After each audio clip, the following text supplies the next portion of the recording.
Today, we are looking at an alternate scenario from the perspective of Britain in 1938. When doing alternate history scenarios, it is very easy to simply look at what happened in our own timeline and start analyzing back from there. In this series, we are doing the exact opposite. We will look at the situation of the world in 1938 through the lenses of the British, and reason from there what the logical future would be.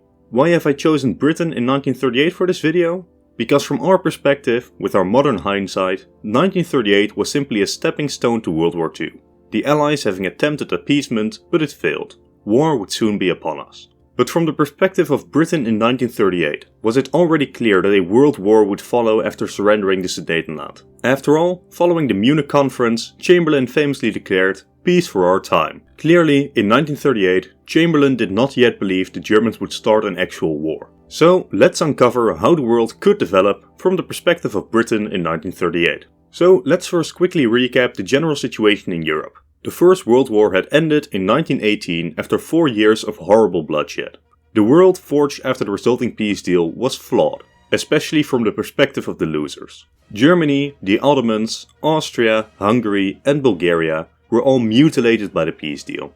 They all lost a lot of land which primarily held minorities. Painful for a nation's prestige, but understandable. More insultingly though, they also lost a lot of land which primarily held their own nationality, tearing up nations and families. Apart from this territorial exchange, the losing nations were also forced to pay heavy war reparations to the victor to rebuild their own nations with. Then finally, to prevent the losing nations from having irredentist ideals and starting new wars to reclaim their lost lands, heavy restrictions were put on their militaries as well, limiting the numbers of soldiers they can have and devastating their war industries. All of this was primarily orchestrated by France and Britain, both of which suffered heavily in the First World War, and so they wanted to punish the nations that they saw as the aggressors, prevent another war from happening, and also strengthen their own empires by taking land from the defeated nations. France had wanted to go even further in mutilating Germany and strip them of the Rhineland, crippling their industry and removing the possibility of another Schlieffenplan. This, however, was seen as too radical by the other victorious powers,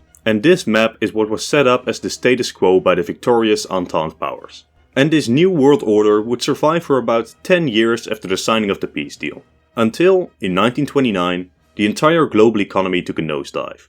The American stock market crashed, collapsing the American economy in on itself. This alone impacted the European economy significantly as Europe relied on American imports and exports, but there was also the added issue that Germany relied on American loans to repay their Entente war reparations, and France and Britain relied on the German war reparations to repay their own war debts. With America's economic downturn, America couldn't loan money to the Germans, so the Germans couldn't repay the Entente, and the Entente couldn't repay America, worsening the crisis for all parties involved. To make matters worse, American President Hoover decided to raise tariffs on exports to raise more money for the federal government, causing even less goods to be exported, meaning goods shortages in Europe while the US lost even more jobs. And this economic despair provided the perfect opportunity for the status quo to break.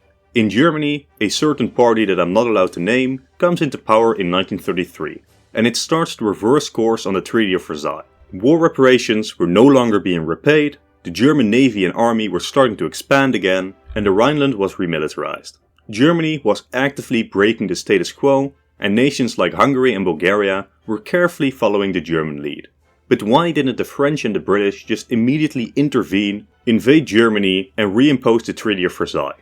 A full invasion would likely not even be necessary. Thanks to the treaties, they barely have an army, even just threatening military action the moment they try to remilitarize should be enough. So, why didn't the Entente do this?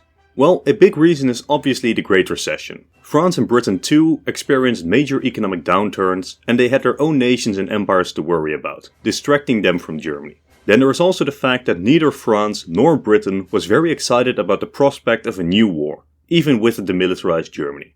But another major reason is that by the 1930s it had become clear to many that the peace treaties that ended World War I may have been too harsh. They were signed in the heat of the moment, after 4 years of horrific conflict, when all nations involved were emotional, devastated, and wanted to punish the nations that they saw as the unjust aggressors. But in the process, they forgot that the nations they were punishing were still full of people simply doing what they believed to be right. Whether deserved or not, the Paris peace treaties collectively punished every single person in the former Central Powers, regardless of war guilt. And like I mentioned before, many of the territorial exchanges had been questionable. Of course, the independence of nations like Czechoslovakia and Poland was just. Of course, the expansion of Romania, Italy and Yugoslavia into territory held by the Habsburgs was fair. But a lot of these expansions weren't just based on the nationalities of the majority in the region.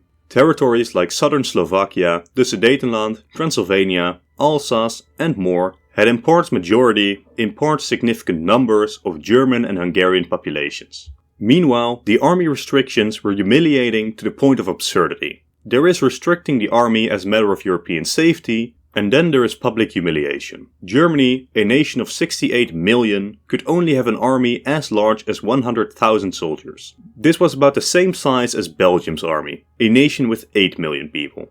It was clear to many that this was a strange situation to say the least. And then there were the war reparations.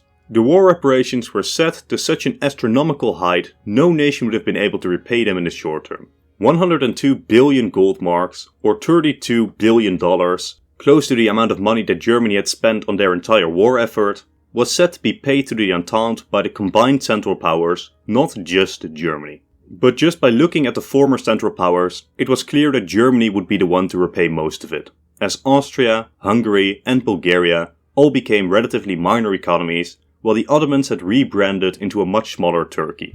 Who else but Germany was to bear the brunt of the war reparations, which added another strain on the already struggling defeated nations. And all of this unrest exploded thanks to the Great Depression.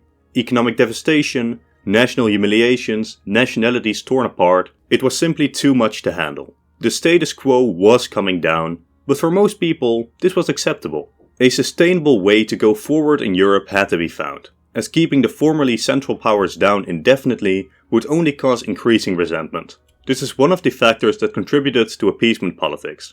This doesn't mean that France and Britain weren't aware of the potential of future German ambitions, and both nations did start to ramp up their own military spending after 1933, but the revising of the Paris peace treaties was not an unreasonable demand in and of itself. This leads us nicely into what we know as the lead up to World War II. Remilitarization, Anschluss, Sudetenland, Czechoslovakia and finally Danzig, leading us to the World War itself. From a modern day perspective, knowing the ambitions of the people in charge of Germany, clear, logical and unavoidable. But from the perspective of Britain in 1938, this war could very well have been avoided. Instead, the signing of the Munich Treaty could be seen as the start of a new order in Europe. But before we fully dive into the future of Europe, let's first see what is happening across the world. In Asia, we don't have any defeated or humiliated Central Powers, as both Japan and China sided with the Entente and Thailand remained neutral. But by the 1930s, we still find ourselves with a major troublemaker, Japan. Ever since Japan was forced to open up by the US, it had, from their perspective, been humiliated by the Europeans time and time again, before, during and after World War I. Japan had worked hard to modernize itself to a point of parity with most European states. Yet, the Europeans still wouldn't treat them as an equal. Japan had defeated the Chinese in a war in 1895, forcing concessions from the defeated nation. But then the European empires, which by this point controlled most of the world, considered this peace deal too harsh and forced the Japanese to give the land back to the Chinese, only for the Europeans to then divide up China into spheres of influence themselves. At the peace deal at Versailles, the Entente explicitly rejected a symbolic proposal of racial equality by Japan, and Japan played a minor role in negotiations. Following the war, at the Washington and later London naval treaties, a 5-5-3 naval balance was established between the US, Britain and Japan. Oversimplified, this meant that for every 5 ships the Americans and British had, the Japanese could have 3. A major reason for this was that Britain and America simply had more oceans to patrol, while Japan could focus on the Pacific. Adding to this, the treaty also included France and Italy, both of which could only have 2 ships to every 5 US or British ones, despite their continent-spanning colonial empires, meaning that Japan was allowed to have a larger fleet than either France or Italy. Despite this, the naval treaties were seen by many in Japan as another humiliation by the Western powers. Following the 1929 economic collapse in Japan, they too started down their road to militarism and expansionism, striking into Manchuria in 1933 and the rest of China in 1937. While all of this Japanese action was of some concern to the British, for now it could be largely ignored. Britain raised some diplomatic objections, but then later recognized Japanese control over parts of China. All in all, from the British perspective in 1938, China wasn't too big of a deal. Then we need to discuss our timeline's future superpowers, the US and the Soviets. The United States was a sleeping giant, and this was known to everyone. They were the only nation that could, in the short term, threaten the UK's naval supremacy and invade Canada. Luckily for us, the United States was firmly on our side during the First World War, and as long as we don't threaten them, we can be secure in the knowledge that the US will not threaten us either. The Soviets are a very different story. Their very communist ideology makes them an explicit threat, as it calls for the overthrow of all capitalist nations, especially threatening to a nation like Britain with a proud monarchical house. But ever since the chaos of the Civil War, the Soviets have largely kept to their own, and they are relatively chill in terms of relations with the Western powers. Still, the Soviets are always a potential future threat, and there is always the chance for ideological or territorial reasons that they start to expand their influence again. For now, the British goal must be to contain this Soviet threat. There was little appetite for Britain nor its allies to start a war for destruction against the Soviets, march into Moscow, depose Stalin, and replace him with a more Western-favored regime. But the British couldn't allow the Soviets to start to expand radically either. As long as the Soviets don't expand, they are fine, but they are always to be considered a future threat. Finally, we need to take a look at the status of the British Commonwealth itself. It was on the decline, and this was clear for all to see. India had been implicitly promised autonomy after World War I, yet it was still under British control. With resistance on the subcontinent on the rise, it was becoming increasingly difficult to hold the nation within the British sphere. Britain has a population of 45 million, India has 360. Britain will be able to hold on to India for a while longer, but if India wants to leave the empire, it will eventually manage to do so. The goal is now to delay this eventual departure for as long as possible, if keeping India isn't an option in the future. Then we must consider the white settler dominions. They already operate near fully independently from their former overlords in Britain, yet they still share the British monarchs and are deeply tied into the British sphere culturally, economically and politically. It was clear to anyone that it was too late to reverse this course and reintegrate the dominions deeper into Britain in a federation or a more direct union. Instead, the goal regarding the dominions was simple: keep them tied to the British sphere as much as possible in some form of alliance of Anglo states led by Britain. The rest of the empire is too varied to discuss, but for the most part, the British certainly weren't planning on leaving anytime soon. So now, we finally have all the pieces on the board across the world, and we can start discussing how, from a British point of view, history might progress from here. The exact starting point for this scenario will be the signing of the Treaty of Munich, granting the Germans the Sudetenland in exchange for promises of peace. In the eyes of the British, the Germans would now, surely, have accomplished most of their goals. In 5 years, they have built up their military, remilitarized the Rhineland, unified most of the German speakers of Europe by annexing Austria and now the Sudetenland, and the French and the British have been more than reasonable in allowing Germany to rewrite the Treaty of Versailles. The Germans have promised that this would be their last demand, and Britain has little reason to doubt this promise. The Treaty of Versailles had been dealt its final blow at Munich, and the post-Versailles world order was now definitively over. What would, in the eyes of the British, logically follow from this point is what I will dub as the time of compromise. Italy had sided with Germany at Munich, and it became clear to everyone that the former Central Powers could, without full-scale war, no longer be fully contained. It was time to right the wrongs of the Paris peace deals and build a new and equal Europe, where the former Central Powers can participate on equal footing. But, like mentioned before, that doesn't mean that Britain wouldn't remain vigilant for the eventuality of German aggression. Like mentioned before, ever since Germany announced that they would be remilitarizing in 1933, both Britain and France start to increase their own military spending as well. Just because you want peace doesn't mean that you can't be ready for war.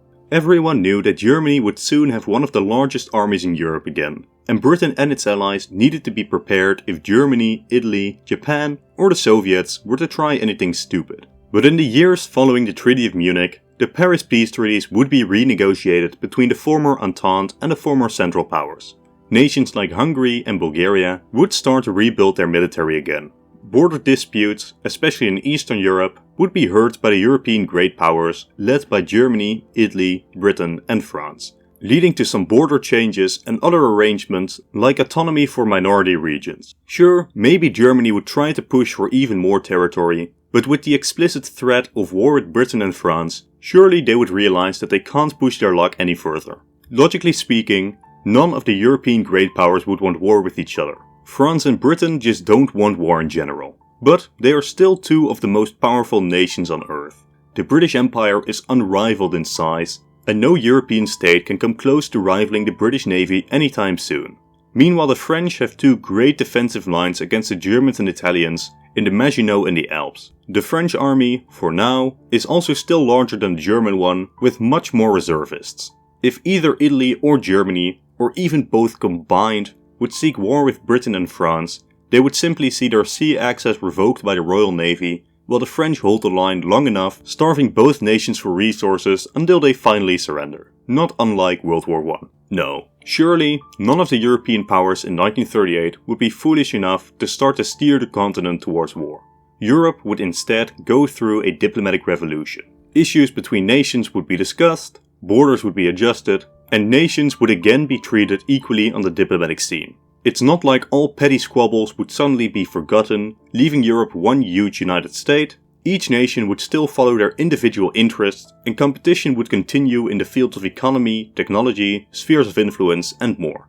But surely, peace in Europe is beneficial to all, especially with the looming threat of the Soviet Union on the horizon. This time of compromise would see Europe making agreements to contain the Soviets, just in case. This would take the form of groups of states mutually defending each other, supported by the British, French, Germans and Italians. Something close to this map is what I would predict as the end result, predicting forwards from 1938 Britain. And throughout it all, there is one man who stands taller than the rest, seen as the great European peacemaker, both in Britain and in other nations. Had a more hard-headed politician like Churchill been in power when Germany was threatening the Treaty of Versailles, the Sudeten crisis could very well have been escalated into a full-scale war, which the Allies obviously would have won, but now we are simply back at the starting point, where France and Britain would need to constantly and actively keep Germany down.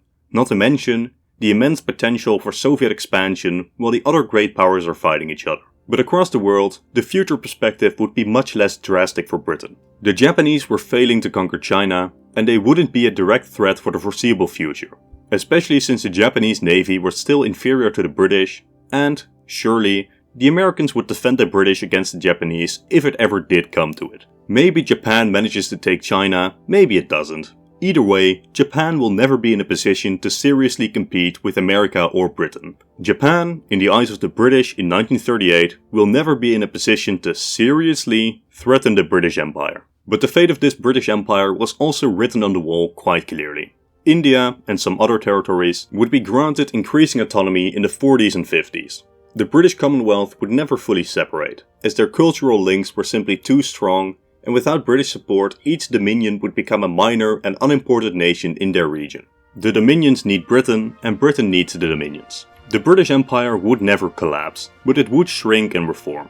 Much like Iraq, mandates would be given independence, and nations would start to leave the British Empire, but Britain would still keep resource rights, military bases, and more in the newly independent states. Some other regions would simply lose their importance to Britain and be given more autonomy to reduce the need for Britain to directly govern the regions, especially as the Age of Empires starts to go out of fashion. But with this final map of Europe, I end this scenario. This is what I would have predicted as a Brit in 1938, and I think it is somewhat close to what Chamberlain and others were hoping and predicting would happen when Munich was signed. War was a risky endeavor, and no one, without our historical hindsight, could ever have predicted just how well Germany would do against two global superpowers. From the perspective of a 1938 Brit, Germany had already accomplished most of its goals while barely firing a shot. Why risk it all in a global struggle against two superpowers, which the Germans are the favorite to lose? But that's it for this video. This is the second ever video in my future prediction series, and I am really enjoying it.